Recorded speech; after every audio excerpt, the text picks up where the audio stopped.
Ni hao, dahil hindi pa nga tayo kumakain ng breakfast. So, kain ako dito sa harap ng Super 8 Steakhouse. Hindi pa ba kayo nakakakain dito? Try nyo na rin. So, alas 11 ngayong open. So, order lang ako ng cheese pork steak. So, ayan, may beef din. And then, meron ding ibang klase. So, ayan, tingnan nyo na lang yung price.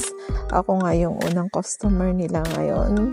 So, kuha muna tayo ng corn soup. Masarap dito yung corn soup, guys. Ayan, sobrang mainit pa talaga siya. Habang iniintay natin yung order natin, kainin na tayo ng garlic bread. So, masarap siya, guys.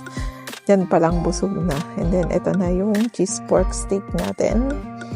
So, guys, yan, oh. Mainit-init pa talaga. Tsaka, kita nyo naman, cheesy. So, try nyo na rin minsan kumain dito para matikman nyo na to.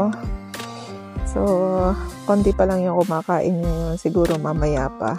Hanggang 1:30. Tapos, bukas ulit sila ng 5 p.m. hanggang 8. So, ayan. Hindi naman nakakaumay siya. Pagka araw-araw, siguro nakakaumay. Pero pag minsan lang kayong kumain dito, sulit na sulit, guys. So, ayan. Andi din pala dito yung drinks nila. So, ito yung schedule ulit nila. So, harap ng Super 8. So, yun lang. Salamat!